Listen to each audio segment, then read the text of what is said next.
dia a todos, mais uma vez sejam muito bem-vindos ao nosso segundo dia do Desafios Tributários e Contábeis para 2022. Meu nome é Camila Tomazella, eu vou auxiliá-los nesse nosso segundo dia e hoje nós teremos algumas palestras muito interessantes. Antes disso, eu gostaria de lembrá-los a todos que vocês podem nos seguir nas nossas redes sociais. Nós sempre postamos algumas novidades e além disso também nós temos o nosso site, onde você também poderá encontrar diversas informações sobre os próximos cursos que ocorrerão em 2022. Hoje a gente começa também novamente com o Dr. Ayrton. Para quem não se lembra, o Dr. Ayrton é advogado e economista, é sócio fundador da Ferreira e Ferreira Advocacia. Ele foi chefe da divisão de fiscalização do Tesouro Nacional da DRF em Campinas durante 20 anos e também é ex-delegado da Receita Federal de Julgamento. É ex-professor de Direito Tributário na PUC Campinas e de Direito Comercial e Tributário na Unisal.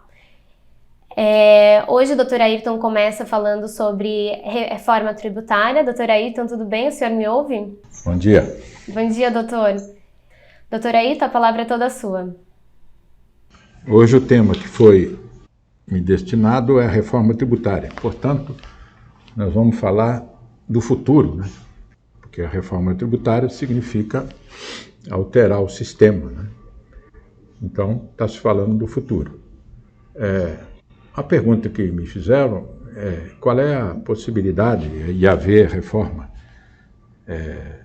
tendo em vista que o governo atual, o ano que vem, é o último ano. Então, possivelmente, não vai haver uma reforma ainda neste governo. Mas vai ficar claro, eu acho, da exposição, que a reforma tributária é um encontro marcado, como dizem, porque o sistema nosso, que é antigo, nós vamos ver, ele vem lá de 1965, está desatualizado, no mínimo. Eu dividi aqui a exposição em 3 tópicos. Primeiro, passar alguns dispositivos da Constituição para ver como é que é idealizado o nosso sistema na Constituição diretamente. Depois, comentar uma das propostas de emenda que está no Congresso, que é a PEC 45, e o ponto que eu acho que pouco se fala, mas que eu julgo que é importante, é a questão do contencioso tributário. Então, isso é um tópico também que me parece que na próxima reforma, né, que for haver, seremos obrigados a cuidar disso. E vai ficar claro por que precisa cuidar também do contencioso. Bom, quando fala de reforma, significa, no caso do Brasil, reforma tributária, atualizar a Constituição. E por que é assim? Porque, diferentemente dos demais países do mundo, no Brasil, o sistema constitucional está na Constituição, em todos os detalhes. Isso é uma particularidade do Brasil. Então, atualizar o sistema tributário é atualizar o sistema tributário constitucional. E usa-se, normalmente, o termo reforma para representar o processo formal de mudança do texto constitucional. Então, fala reforma. Quando nós vamos nos autores de direito constitucional, constata-se que a reforma é formalizada por 2 vias, pelo processo de revisão ou pelo processo de emenda constitucional. A revisão é mais ampla, enquanto que a emenda é mais pontual. No Brasil, a revisão, a última que estava prevista, no artigo 3º dos atos de disposições constitucionais transitórias, ela foi concluída em 1993. Portanto, não tem mais processo de revisão. Então, agora, só pode atualizar a Constituição por via de emendas constitucionais, como disciplinado no artigo 60 da Constituição. Então, a futura reforma, inclusive a tributária, será processada por emenda constitucional. São as chamadas PECs, né? A particularidade do direito brasileiro, como já foi dito, jogar outra tela, doutor. Vários autores registram isso. Aqui eu destaquei um autor importante, que é o mestre Sacha Calmon, dizendo que o Brasil colocou quase todas as regras e os princípios do direito tributário na Constituição. Ela é minuciosa e detalhada. Isso explica, nós vamos ver, que os grandes litígios tributários acabam chegando ao Supremo Tribunal Federal, porque normalmente vai surgir as discussões sobre a inconstitucionalidade das leis infraconstitucionais, no sentido de que elas estão em desarmonia com o texto constitucional. O exemplo mais recente foi do PIS/COFINS, que depois de quase 20 anos chegou ao Supremo. Daí surge dessa situação, dessa questão de estar tudo na Constituição, surgem 3 observações centrais. Os fundamentos do direito tributário estão centrados na Constituição e vincula as ordens jurídicas parciais da União, dos Estados e do município. Ontem mesmo eu fiz referência a esse ponto, que mudar o sistema constitucional tributário é mudar a relação tributária entre a União, Estados e municípios. Essa é uma grande dificuldade, porque fazer uma reforma significa alterar os sistemas da União, dos Estados e do município. E o direito tributário posto na Constituição representa o texto fundante da ordem jurídica tributária. Então, tudo está na Constituição. No dia a dia da advocacia, quando nós vamos fazer uma ação tributária, vamos à Constituição. E lá, tributo por tributo, tem todas as notas típicas de cada tributo, na própria Constituição. E tudo sob o controle do Supremo Tribunal Federal. Esse sistema foi colocado na Constituição no sentido da garantia e segurança jurídica aos contribuintes. E quando se faz o controle disso, a discussão, essa é uma outra particularidade também do Brasil, se faz através do controle difuso, que é quando entra com uma ação na justiça, geralmente um mandado de segurança, o contribuinte ingressa com isso, questionando a validade da regra que está posta em discussão, e as ações normalmente têm 2 tópicos. Um tópico que questiona a constitucionalidade para poder chegar ao Supremo, e a outra, o entendimento da lei federal que chega ao Superior Tribunal de Justiça. E também tem no sistema o controle concentrado, que aí tem algumas entidades que estão autorizadas a mover essa ação, que vai direto ao Supremo. Neste ponto, surge o primeiro registro que os estudiosos estão fazendo, perguntando o seguinte: quando tem uma lei nova e começa a ter muito litígio, muita dúvida, por que o sistema não tem um método de que a própria administração tributária, a União, Estado e município, possa ir direto ao Supremo, para abreviar o trâmite? Então, este é um ponto que se estuda se seria possível constar, não sei se da Constituição, talvez na lei infraconstitucional, a possibilidade dos entes, a União, Estado e município, quando tem dúvida, ir direto ao Supremo.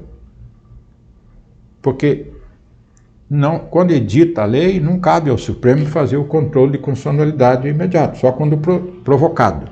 Então, uma das sugestões que tem para incluir na reforma seria essa.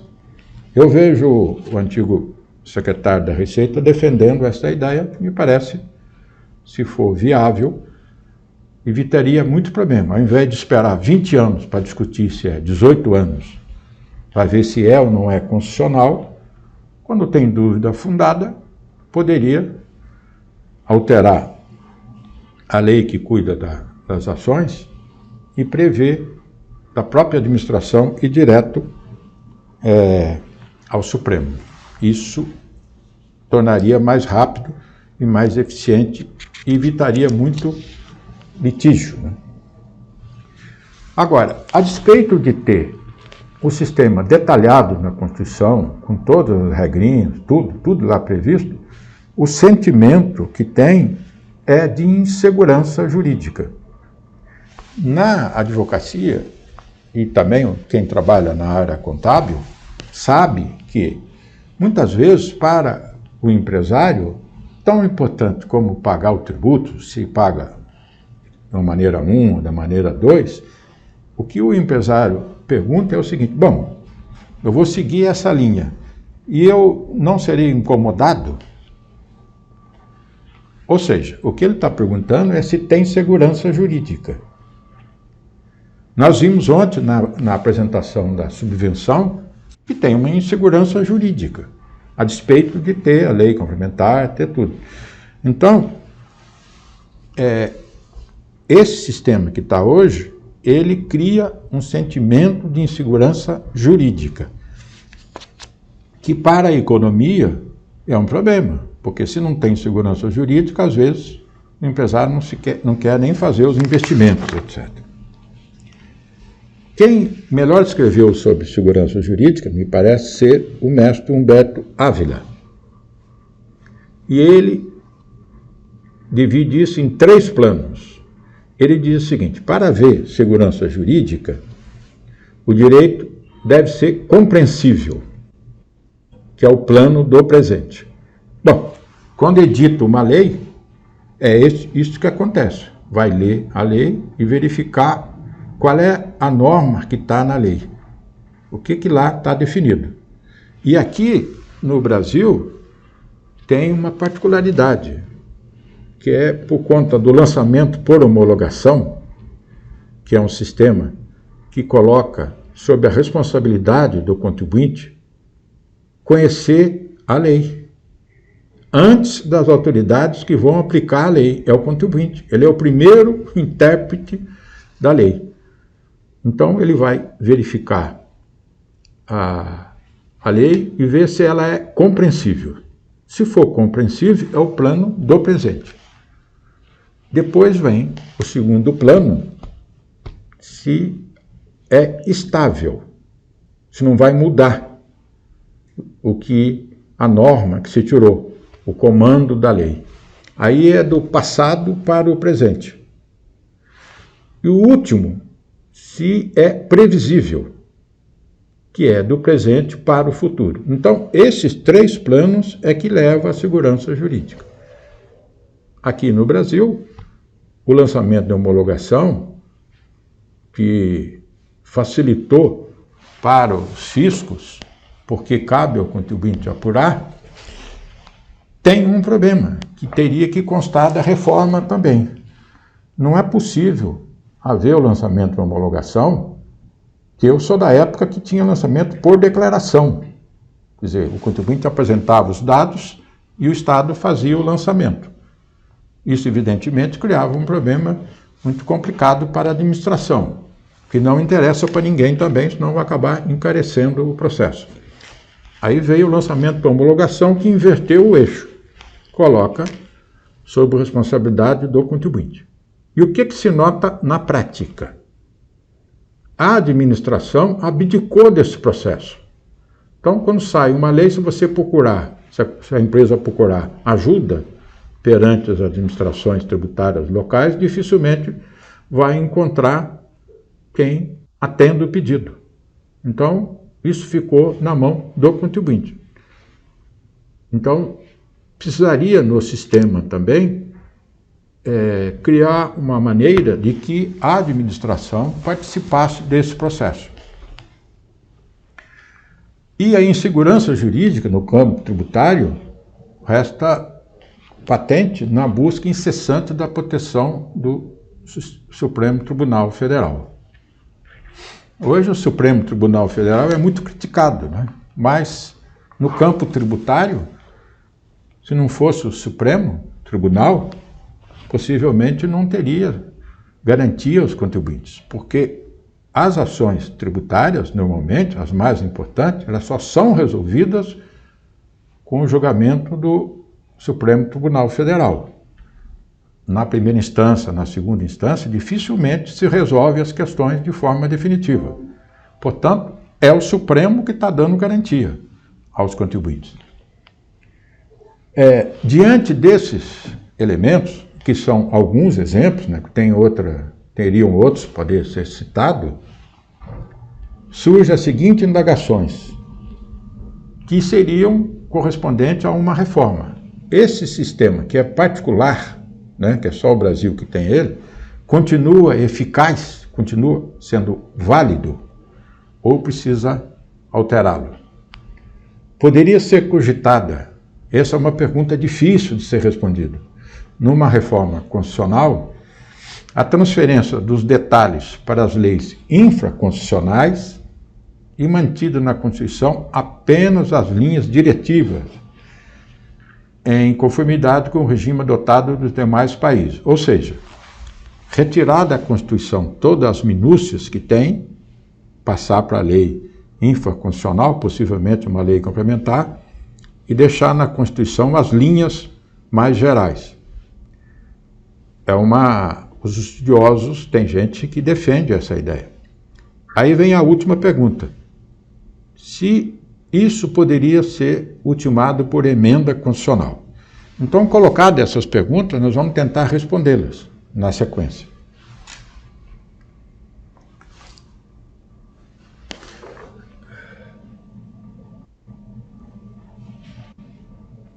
Bom, a questão de mudar a ampla mudança da Constituição, retirar o sistema constitucional da Constituição e passar para a lei infraconstitucional, me parece que encontra um obstáculo no artigo 60 da Constituição, que tem como causa pétrea, aquela que não pode ser mudada, a federação.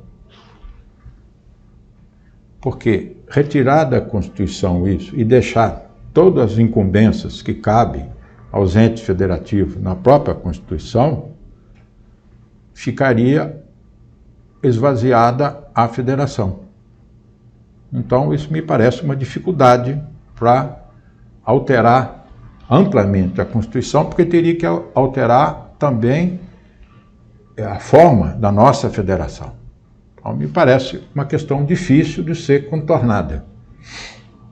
E também, retirar da Constituição significa tirar o controle do Supremo Tribunal Federal. Como advogado, eu acho isso problemático para as empresas, porque, eu repito, a verdadeira garantia aos contribuintes se dá perante o Supremo Federal. Então, tem duas questões centrais aqui, para poder retirar da Constituição. Eu acho que vai ferir a cláusula pétrea da federação. Ou seja, o artigo 60 cria um núcleo duro na Constituição que não pode ser alterado por emenda, no caso, envolvendo a federação. No final, vai verificar se a questão mesmo está porque o regime tributário está na Constituição. Porque o que se nota na prática da advocacia quando entra com as ações? O problema não está na Constituição, está nas leis infraconstitucionais. Tem exemplo que atesta essa tese? Inúmeros. O que aconteceu com o PIS e COFINS, por exemplo? A Constituição dizia que tributava a receita na Constituição. Bom, e o que constou da lei, né, da lei do PIS, do COFINS? Que receita era o valor que saía na nota fiscal. E na nota fiscal, como nós sabemos, estava embutido o ICMS. E a legislação dizia que aquilo correspondia à receita. Portanto, o problema não estava na Constituição, estava na onde? Na lei infraconstitucional. E chegou ao Supremo, e o Supremo disse que não, que o ICMS não é receita da empresa.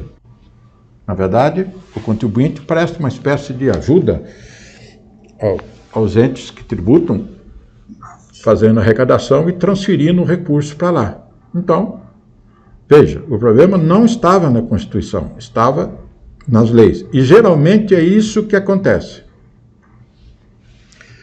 E eu noto também na advocacia que tem duas origens de teses tributárias. Uma que o contribuinte levanta, né? Ele cria teses, os contribuintes, às vezes teses pertinentes, às vezes não pertinentes, mas a administração tributária também é um foco muito grande de criação de teses. E aqui é uma coisa muito curiosa. Como é que a administração, tanto federal como estadual, faz isso? Normalmente é o contribuinte que dá margem a isto, porque ele entra com um pedido de consulta tributária. Quando ele entra com uma consulta e é respondido pela coordenação do sistema de tributação, a resposta é dada pela administração tributária com efeito vinculante dentro da Receita Federal. Então, daí surge a interpretação que a Receita dá à lei e cria uma tese, né, como criou no caso do PIS/COFINS, como criou naquele que eu examinei ontem, por solução de consulta, a questão da subvenção para investimento. E aqui, né, quem me conhece sabe que eu sempre pondero, pense 2 vezes ou 3 vezes antes de entrar com uma solução de consulta. Porque isto vai dar margem para que a administração tributária, ao interpretar a lei, encaminhe a norma, né, que é o comando, que vai vincular os fiscais. Aí os fiscais não vão mais interpretar, eles têm que aplicar a solução de consulta. E daí que surge boa parte das teses, né? Então, a necessidade da reforma envolve todo o sistema ou pontos específicos, não é? Esta é uma dúvida que terá que ser resolvida no âmbito da reforma. Como eu disse, a questão central está na federação. A dificuldade, né, no Brasil, porque nos países que usam o imposto sobre consumo, né, me parece que tem 10 países apenas que são federação, o resto é estado unitário. Mas o Brasil é federação por causa da extensão territorial, né? O Brasil é muito grande, então, por isso que se adotou a federação. E diz o parágrafo 4º da Constituição, que é a cláusula pétrea, que não será objeto de deliberação a proposta de emenda tendente a abolir a forma federativa de Estado. Aqui está o obstáculo, como eu já disse, a uma reforma ampla em sede da Constituição, alterando os impostos, tirando da Constituição, passando para a lei infraconstitucional, porque isso poderia atingir a forma federativa de Estado, que está impedido. Bom, seguindo.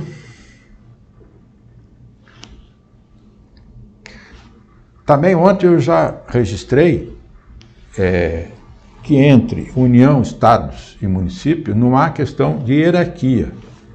Eles estão juridicamente no mesmo patamar com as competências que a Constituição confere a cada um deles.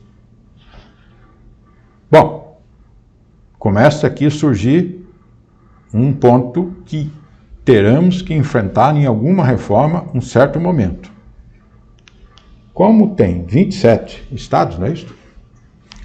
Tem 27 legislações sobre ICMS e mais de 5.000 legislações municipais por causa do SS. Esse é um dos pontos grandes da complexidade. Eu me lembro quando eu trabalhava lá na Fiscosoft, por exemplo, nós tínhamos sistemas para poder apresentar para as empresas as legislações do ICMS. E tinha também banco que nos contratavam para fornecer a legislação dos municípios, porque é quase que impossível para a própria empresa acompanhar isso quando ela tem atuação mais ampla, né, dentro do país. Uma das propostas que nós vamos ver, que é a PEC 45 e a 110, ele simplifica isso, porque iria unificar a legislação, a semelhança de como aconteceu no PIS, no Simples, e aí teria uma legislação só sobre o ICMS e uma legislação única sobre o ISS. Só isto traria para o sistema uma simplificação muito grande. E por que não faz isso? Nós vamos ver daqui a pouco por que não faz. Por que é difícil de fazer isso.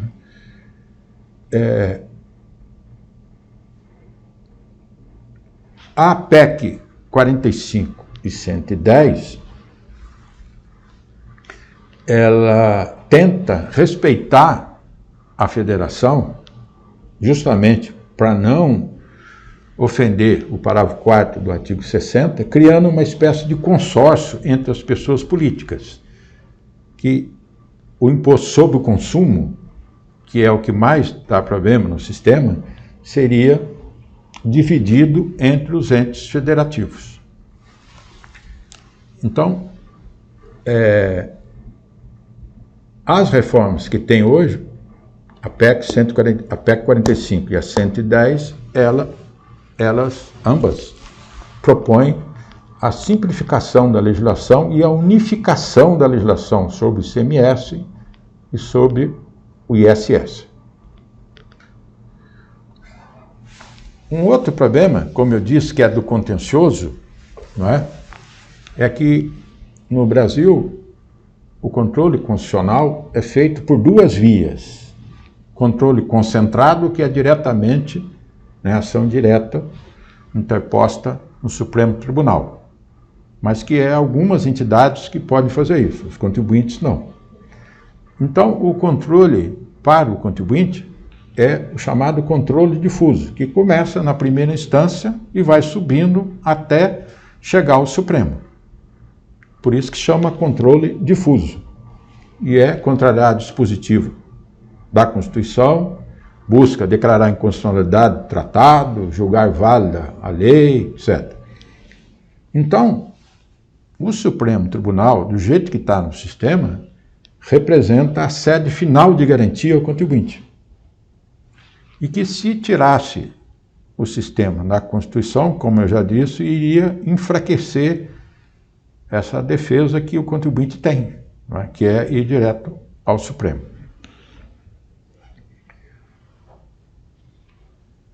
O problema de ir ao Supremo não é o problema é o tempo de demora, né? Leva mais de 10 anos, 15 anos para ter uma resposta. E o fato de demorar trouxe para o sistema uma situação que seria muito particular e agora me parece que está tornando-se geral, que é a questão da modulação. O Supremo acabou de julgar a questão do ICMS sobre energias, né? E declarou inconstitucional. E agora está para modular, dizer quando que vai valer a decisão. E agora uma coisa interessante, a modulação sempre foi retroativa, voltava no tempo. Agora está se fazendo modulação para frente, né? Essa decisão do ICMS estão dizendo que vai valer só para 2024 em diante. A questão da modulação é uma questão do tempo, não é nem a questão jurídica, é o tempo. nós vimos nessas ações mais recentes, o que acontece? Quem interpôs ação judicial, logo no começo, e interpôs antes da decisão do Supremo, ela retroage desde quando ingressou com a ação. Quem não pôs ação, não interpôs ação, é só dar a decisão do Supremo para frente. É isso que é a modulação.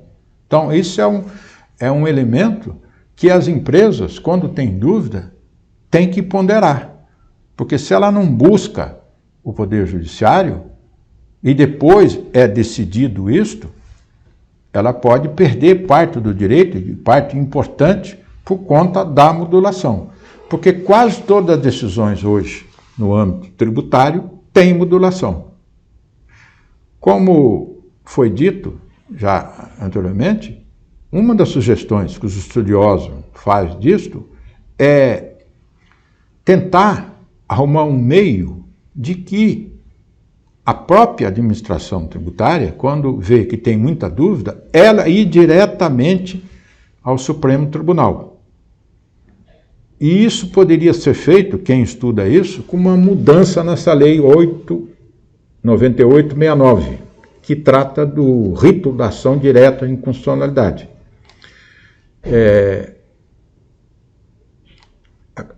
A existência de controvérsia judicial relevante sobre a aplicação do dispositivo. O que se propõe é trocar o termo judicial por controvérsia jurídica. Mais diretamente, controvérsia tributária ou fiscal. Então, mudando esta lei, não precisaria mudar a Constituição, bastaria mudar a lei que cuida da ação direta. E trocando o termo judicial, que aparentemente foi um erro colocado ali, e trocar por controvérsia jurídica. E com isto, poderia ser avaliado a possibilidade das administrações ingressarem com uma ação direta de inconstitucionalidade. Aí a insegurança que estava no sistema teria a manifestação do Supremo Tribunal e resolveria a dúvida, né, com esse processo. Então, isso é uma das sugestões importantes que me parece que não está previsto nessas reformas. Né? A reforma aqui nós vamos ver, cuidar dos aspectos mais formais, dos impostos e tal, e não tem previsão para isso. Seguindo aí, doutor. Agora, vamos à segunda parte, que eu chamei aqui de as distorções do sistema constitucional tributário. E aqui vem um ponto que normalmente nós esquecemos de examinar. O sistema constitucional tributário foi colocado na Constituição de 88. Só que ele recepcionou, a Constituinte de 88, recepcionou o sistema constitucional que tinha sido idealizado pela Emenda Constitucional 18, que é de 1965, que foi uma das primeiras reformas que estruturou de forma ampla o sistema constitucional. E esse sistema de 1965 foi para dentro da Constituição de 88. E depois, principalmente no campo das contribuições, teve a Emenda Constitucional 20. Portanto, quando nós olhamos para a Constituição, nós estamos olhando uma composição entre os tributos distribuídos para a União, Estado e município, que foi idealizado em 1965. E nós estamos, quantos anos passados disso? Bom, pode ir na outra. E o que aconteceu lá na emenda 18 de 65, que está até hoje? Quando foi partilhar os tributos, especialmente os tributos incidentes sobre o consumo, naquela época, a tributação sobre o consumo vinha da indústria, a fonte de tributação. E por conta disso, naquela época, a tributação sobre serviços era pequena. Por isso que na hora da partilha entre os estados e municípios, o serviço foi para os municípios. Bom, e o que tem hoje? Se olhar o PIB, mais de 60% do produto interno bruto vem de serviços. Bom, os municípios que receberam uma pequena parcela lá, hoje têm a maior parcela para poder tributar. E aí que está o nó gordo da reforma. Como é que faz com a partilha sobre os serviços? Porque todas as reformas que tem aqui vão tentar fazer uma nova divisão sobre os serviços. Aí, os municípios se posicionam contra. E os estados se posicionam favoráveis às reformas, porque os estados vão começar a tributar mais uma parcela do serviço. E a União?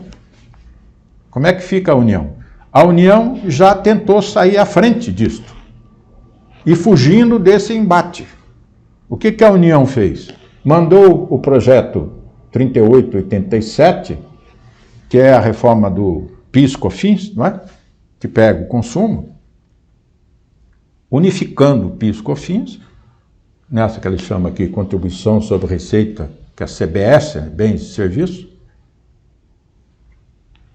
Então a União quer tramitar um projeto de lei infraconstitucional. Ela não quer mexer na Constituição, a União. A União, então, está tentando ficar ao lado dessa discussão entre os municípios e os estados. Acho que não vai conseguir, porque é isto que é o pano de fundo da reforma. É como é que resolve essa questão aí da partilha sobre serviço. A PEC 110 e a PEC 145, elas encaminham a adoção do sistema espelhado no Imposto sobre o Valor Agregado, com o nome de IBS, Imposto sobre Bens e Serviços.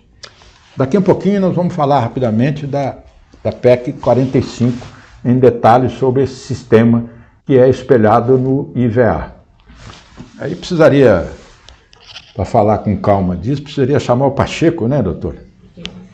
Que é o dono do... O Pacheco é o nosso parceiro aqui do escritório, que é o dono do ICMS. Estou brincando que ele é o dono, mas ele que é o especialista em ICMS. Agora, pontos pontuais ou reforma ampla. Eu já falei disto, né? Que essa é uma discussão grande. Agora, o que tem que não pode se esquecer? Que o que está na Constituição, basicamente, veio da Emenda Constitucional 18 de 1965. E a realidade econômica hoje é completamente diferente. Então, esse é o motivo porque precisa de uma reforma, né?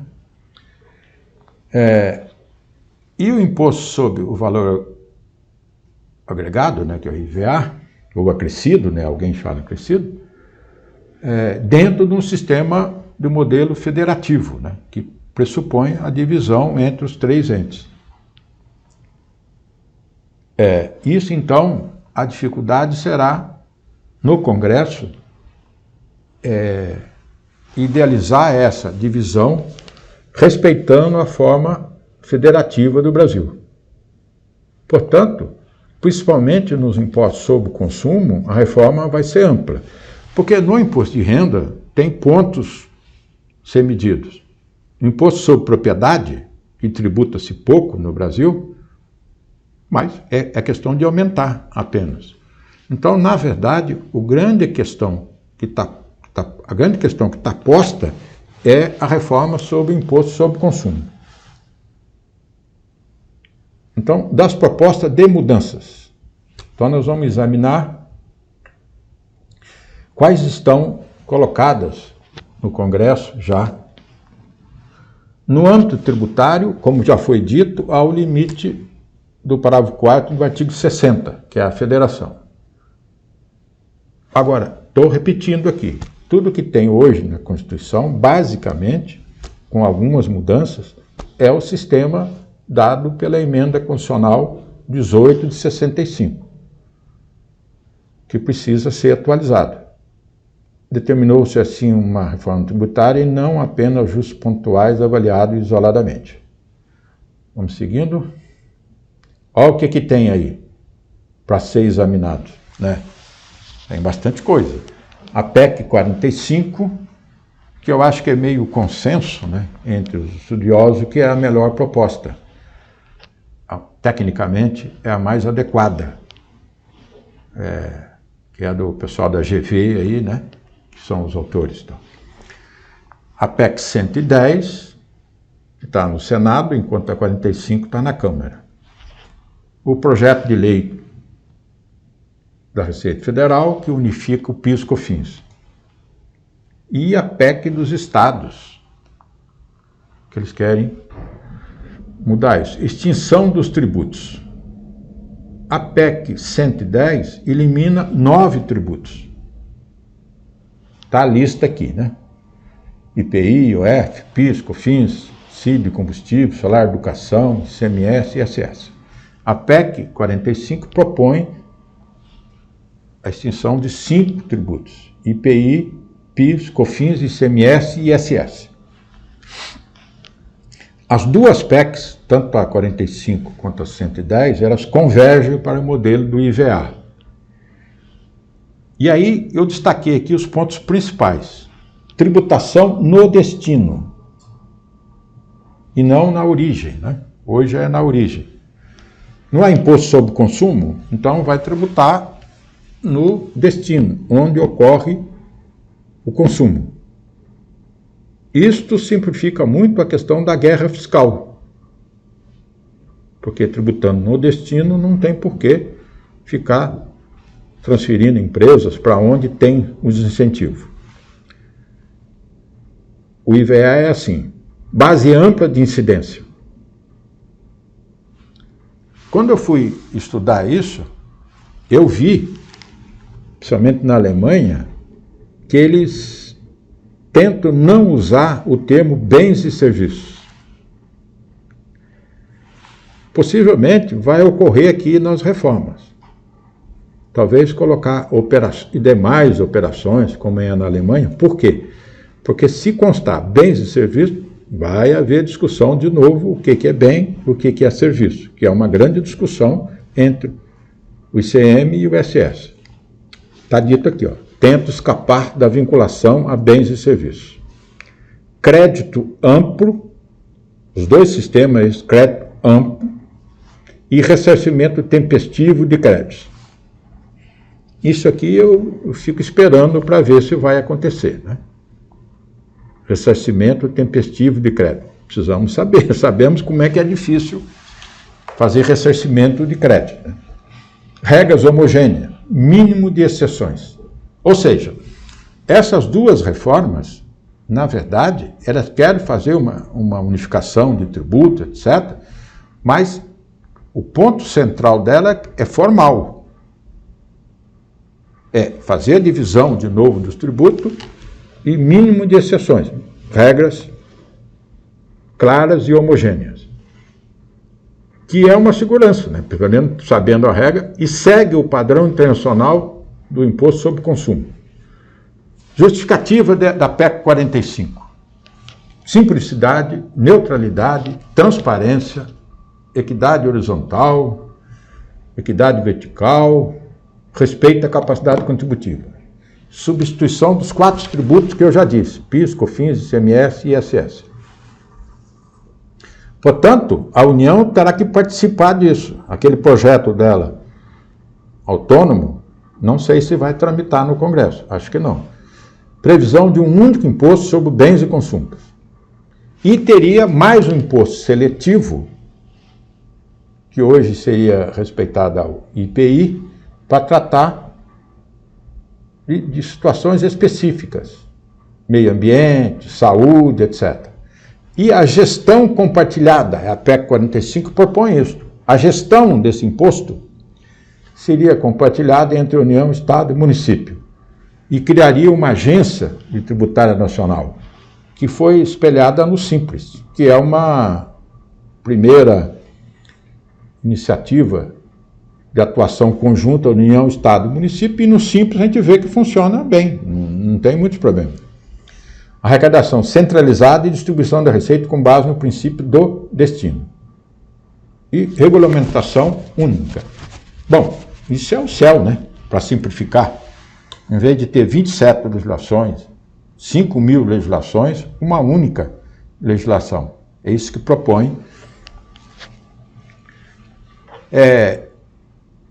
E aqui surgiu um ponto muito interessante, quando se estuda a reforma, a questão da essencialidade do produto, seletividade, etc., que tantos problemas cria dentro do sistema, né? Para poder se encaixa ou não encaixa. E todos esses dois princípios era para poder tributar a carga menor para quem tem menor renda. E parece que a experiência mostrou que isso não deu resultado positivo, porque quem tem renda maior também compra no mesmo lugar. Vai no supermercado e compra. Então, nessas propostas, substitui o princípio da essencialidade e cria uma espécie de um fundo financeiro que vai devolver o dinheiro para as pessoas de menor renda. Então, isso é uma mudança importante nesses impostos, né? E autonomia dos entes na gestão de alíquotas, etc. Bom, agora surge o problema. O projeto de lei da União, que unifica PIS e COFINS, prevê uma alíquota de 12% sobre bens e serviços. 12%. Se o IBS indicar uma alíquota de 25%, que é a união de CM e ISS, e ficar o projeto da União, nós teremos 37% de alíquota. Isso é impossível, né? Isso aí vai ter que ser repensado. Agora, quais são os pontos polêmicos da 45? Autonomia, União, Estado e município, teria algum problema nisso? Questão de alíquota, de referência, etc. Qual alíquota que vai ser adotada, né? Como eu vi ali, se somar do jeito que está hoje, vai dar 37%. Isso poderia, embora mitigado, manter a guerra fiscal, mas tributo no destino, aparentemente não. Agora, a reforma, a PEC, prevê um prazo de 10 anos para o regime de transição. 2 anos para teste e 8 para implantação. Bom, aí surge a dúvida. Nós continuaríamos com o sistema atual e a implantação programada no tempo para o novo sistema. Então, teria pelo menos 10 anos, aparentemente, de grande dificuldade, né? E transação federativa, 50 anos, mitigando os efeitos sobre os entes. E aí cria um fundo, etc. Tal. A questão é, bom, então atrás de segurança. Isso não vai criar insegurança? Agora, qual é o ponto mais criticado da PEC 45 e da 110 também? Eles não atacam, não tem nada nessas propostas, uma programação para reduzir a tributação sobre o consumo. No Brasil é mais de 50% sobre o consumo. E no país da OCDE, etc., é entre 20% e 25%. Ou seja, está muito concentrado sobre a tributação sobre o consumo. E nessas propostas não tem nada atacando este ponto. E agora o último tópico aqui, que foi reservado para falar disso, é a questão do contencioso. Nessas reformas não tem nada sobre o contencioso. Eu trabalho na área tributária desde 1978. E eu sempre ouvi falar que aqui no Brasil não tinha um processo organizado do contencioso. E não tem mesmo. Quanto ao sistema de contencioso, a ausência de um sistema, quais são as críticas principais? O lançamento por homologação afastou a administração tributária da instrução para aplicação da lei pelo contribuinte. Ou seja, a administração não pode ficar alheia a esse processo. Se o contribuinte tem dúvida, tem que ter um sistema. O que eu vejo hoje, na prática, é o seguinte: no tocante às obrigações acessórias, tudo que se quer saber tem no sistema. Tudo. Né? Como é que preenche o DCTF, as FD, aquelas coisas, tudo. Eu vejo aqui que o pessoal do escritório encontra a resposta para tudo. Mas a questão não é essa. É saber, porque em direito há uma diferença entre o que está escrito na lei, que é o texto, e qual é que é o comando, qual é que é a norma. Aí vem da interpretação. Né? Vem da interpretação. Nesse caso, como foi dito aqui, repito, no lançamento para homologação, quem tem que fazer isso é o contribuinte. E quando ele busca ajuda perante um plantão fiscal, essas coisas, não encontra. E também não encontra no sistema. Só através das soluções de consulta que de vez em quando cria problema. Não consta do Código Tributário, isso é curioso, o Código Tributário tratou de tudo, não tem lá um capítulo para o contencioso. E precisaria ter, porque aí seria meio uniforme, pelo menos, entre os entes federativos. Há uma espécie de dupla apuração do crédito tributário. A primeira na esfera administrativa, que é repetida no Poder Judiciário quando da execução. O que dizem os estudiosos disso? Quando o contribuinte perde no TIT ou no CARF, começa a discussão de novo no Poder Judiciário. Mas não é uma coisa simples para os contribuintes, né? Tem que garantir o juízo, tem todas as medidas, pré-executividade, pré-execução, né?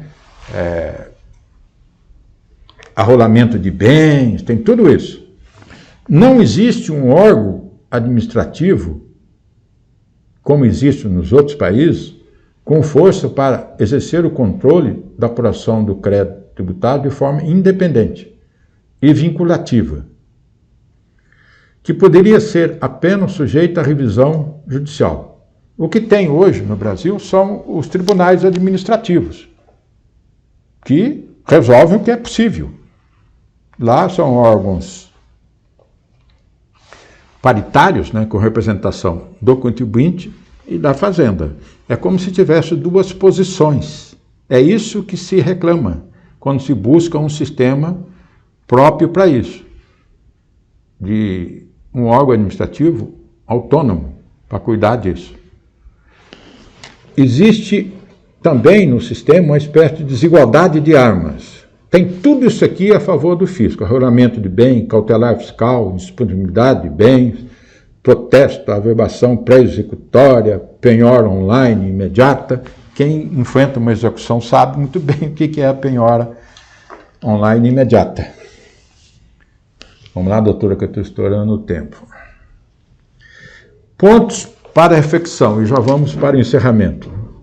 Quanto ao tema de contencioso, as críticas principais são as seguintes. Eu estou insistindo no contencioso porque é o que eu vejo na nossa atuação diária, né? O que a gente percebe. O lançamento por homologação, já foi dito várias vezes, afastou a administração da aplicação da lei. Não consta do CTN um capítulo para o contencioso. E por que não consta? Porque se imaginou que isto teria que ser do Código. Tratar de processo é coisa destinada ao Código de Processo. Por isso que não foi para o Código Tributário. Mas é diferente, né? A ação tributária das ações cíveis, por exemplo. Como já disse, uma dupla apuração do crédito, não existe um órgão com força para exercer o controle, desigualdade de arma, não há. Aqui vem um ponto que as grandes empresas reclamam muito, e às vezes com certeza. Quando tem devedor contumaz, aquele que tem por política não recolher o tributo, não tem no sistema nenhuma medida eficaz para enfrentar esse problema. E aí ocorre uma concorrência desleal entre as empresas. E às vezes empresas grandes, né, importantes, uma indústria de teses pelo contribuinte e pela administração tributária. Eu vejo na área federal e no Estado também, né? As soluções de consulta formam as teses. Desrespeito aos precedentes, o litígio não termina, ganha uma nova versão. Então, esses são os problemas em relação ao contencioso, né? Bom, só para não dizer que tem só crítica, não é? Vamos também agora, para fechar, apontar medidas que foram tomadas, já foram tomadas e que são importantes. Da transação tributária federal, essa lei 13.988 instituiu a transação tributária, que estava prevista no Código Tributário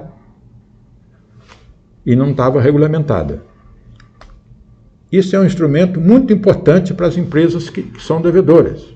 A transação é um acordo entre as duas partes que realiza concessões. Quando entra lá no sistema da Procuradoria, está lá no site deles a transação. E às vezes resolve os litígios negociando. Perdeu uma ação no CARF, por exemplo. Vai para a justiça ou vai pagar? É o momento de verificar a questão da transação. A transação ela tem um limite. Ela não pode reduzir tributos. Mas ela reduz Selic e reduz multa. E às vezes negociar e também dá parcelamento. E parcelamento de longo prazo.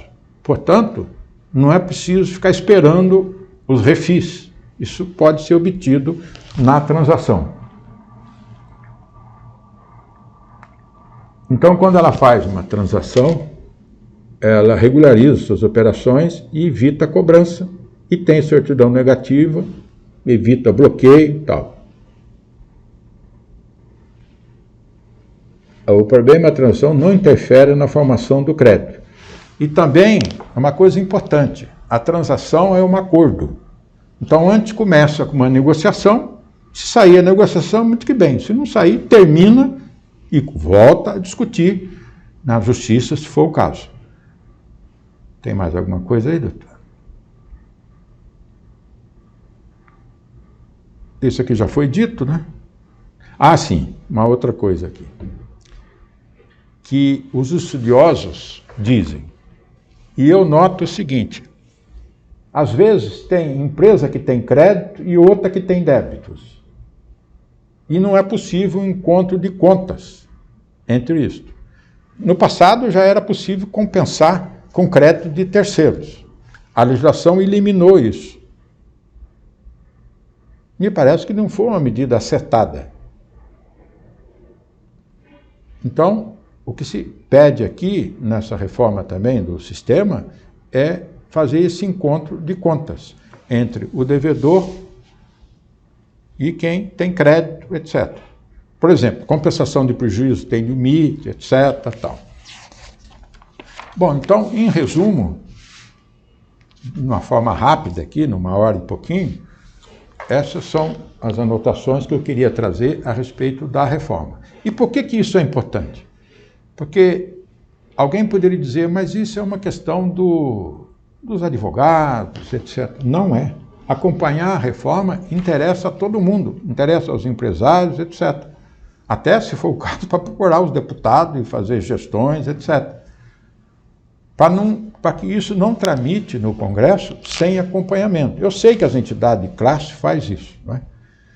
Mas, como eu disse no começo, pelas razões que eu apresentei aqui, eu acho que fica evidente que nós vamos ter que enfrentar uma reforma tributária, se não for nesse governo, que está no último período, né? Isso é meio complicado, possivelmente no próximo governo, essa matéria vai voltar, porque...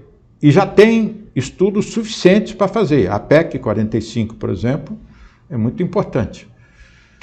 Bom, é o que tinha reservado aqui e agradeço a gentileza da atenção e fico à disposição para algumas perguntas, se tiver. Muito obrigado. Muito obrigada, doutora Ayrton.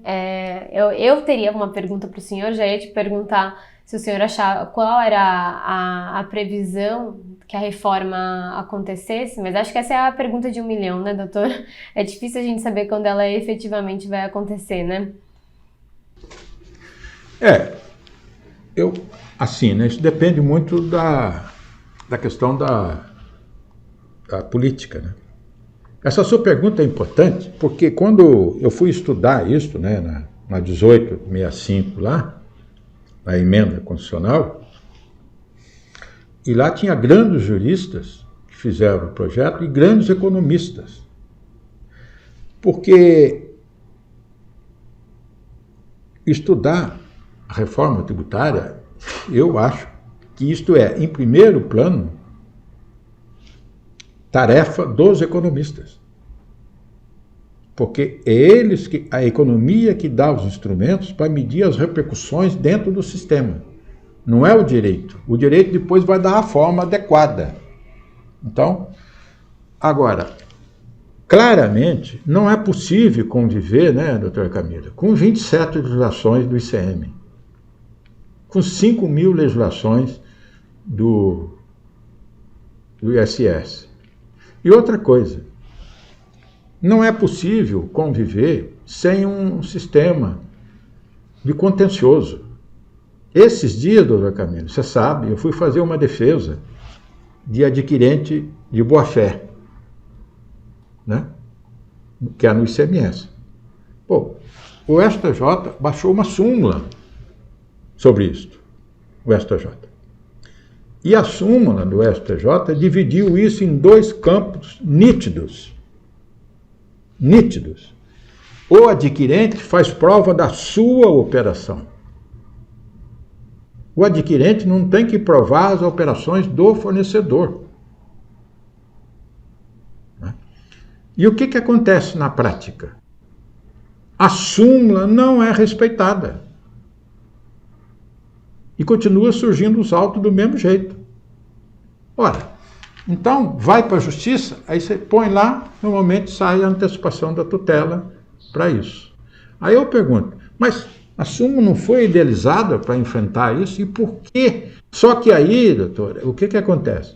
Tem a súmula, tem a regra, mas não tem sanção para quem não obedece. Então, regra sem sanção, acontece isso. E no federal também é a mesma coisa.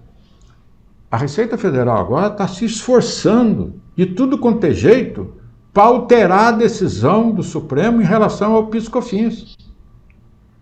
Ela criou uma tese lá que na aquisição agora eu tenho que excluir, né? O doutor Humberto apontou isso ontem. Exato. Né? E o que acontece? Tem uma decisão do Supremo. A Receita recorreu à Procuradoria. A Procuradoria emitiu a nota técnica. A Receita não voltou atrás. Então, isso vai criando dentro do sistema. Portanto, não dá para fazer reforma tributária e deixar de lado o contencioso. É isso que eu tento mostrar. Uhum. Né? E já aproveitando o gancho, doutor, a gente tem uma pergunta aqui no chat do Rodrigo. Ele pergunta sobre esse fatiamento da reforma tributária, qual seria a opinião do senhor? Se ela ajuda ou atrapalha? Então, aí, isso. Na minha cabeça, não tem como fazer fatiado. Lá na emenda 1865, de 65, eles enfrentaram esse problema. Foi uma reforma ampla. E fez a divisão dos tributos entre União, Estado e município, segundo a economia da época. Portanto, o que a gente percebe? O que fez a União? Apresentou o seu projeto de unificação do PIS/COFINS. Meu Deus, isso é margem de tributação do ICMS e do ISS. Não é possível tramitar isso separado. Vai ter que... Os 3 entes vão ter que se ajustar e fazer isso, senão nós não teremos uma verdadeira alteração. Então, e veja, é aquilo que eu disse. Às vezes critica o sistema constitucional tributário. O problema não está no sistema. Está onde? No imposto sobre consumo. Então está numa parte do sistema. Os outros tributos estão bem definidos. Então, na verdade, é um problema meio que localizado. Imposto sobre consumo. É aí que está o problema. E por que é difícil? Porque isso significa partilhar União, Estado e município. Isso vai ter que ser feito. Doutor, nós temos mais uma pergunta do Pacheco. O Pacheco fala que a emenda constitucional 18 de 65 ela foi realizada sob a ditadura militar. Se o senhor acredita ser possível uma reforma tributária quando nós estamos num regime democrático? Bom, são as épocas, não é? Mas quem participou da reforma, os juristas que participaram da reforma 1865, não pode ser acusado disso. Rubens Gomes de Souza, outros, meu Deus, são baluartes da nossa história do direito. Portanto, não vejo nenhuma incompatibilidade de dizer que a gente não consegue fazer uma reforma no sistema democrático. Sinceramente, não vejo. É uma questão de política, definir, não é? É certo que lá foi feito quando era no sistema de exceção, né? Mas, como eu disse, não dá para criticar os juristas que participaram disso, que são os grandes juristas nacionais que participaram. Uhum. É o que eu acho que tem que fazer. A PEC 45, que me parece a melhor delas, ela tem isso, ela veio da GV, com gente estudiosa na matéria, etc. Os economistas que eu vejo falando, eles geralmente elogiam a PEC 45. Né? Legal. Diga lá, doutor.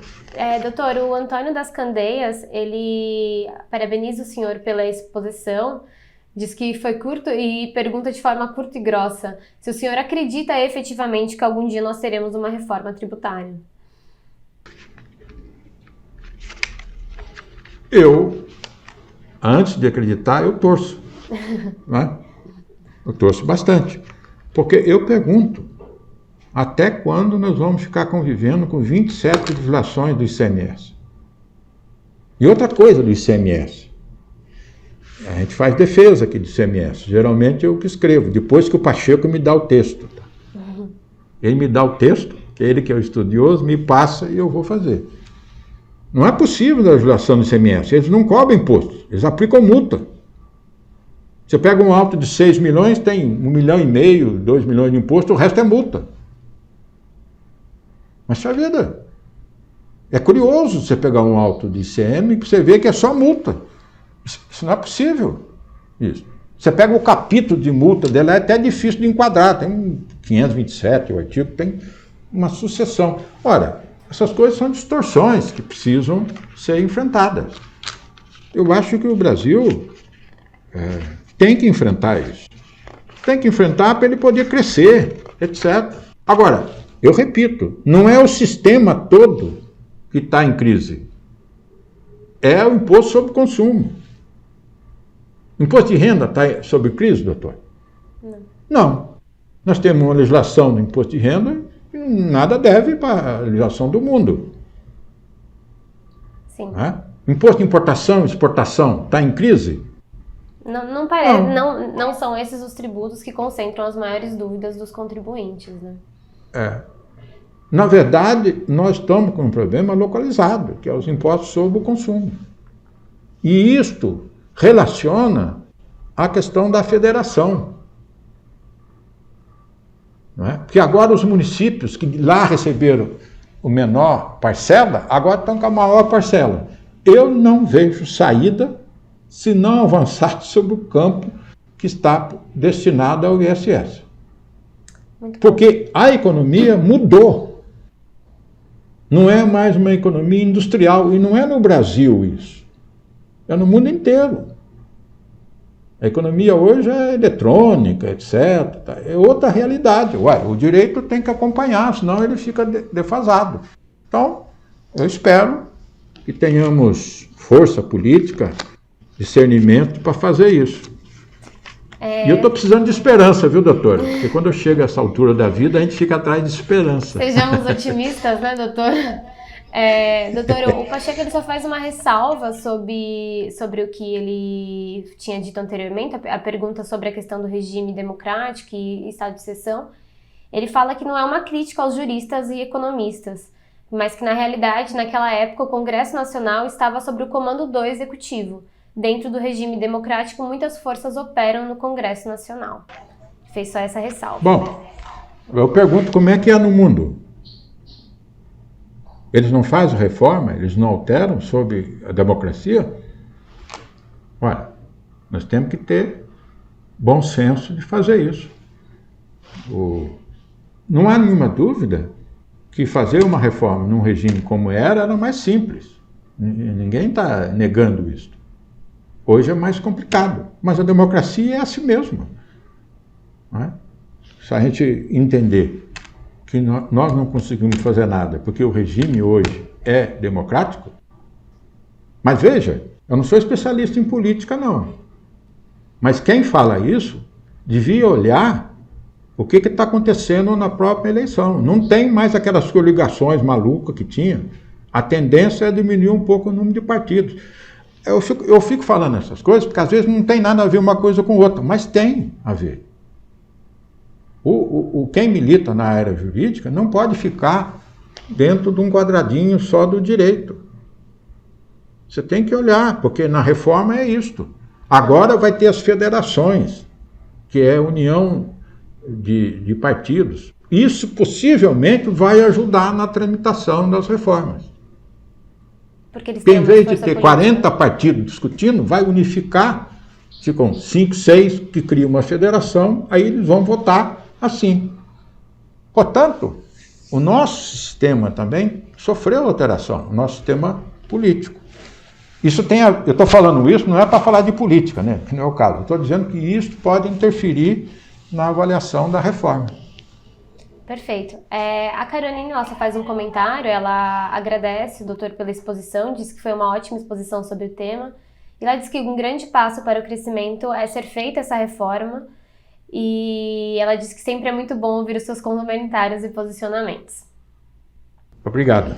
Doutor Ayrton, eu agradeço mais uma vez o senhor, parabenizo pela exposição, acho que ficou muito claro, a gente percebe isso até pelos comentários do pessoal no chat. Agradeço mais uma vez e muito obrigada.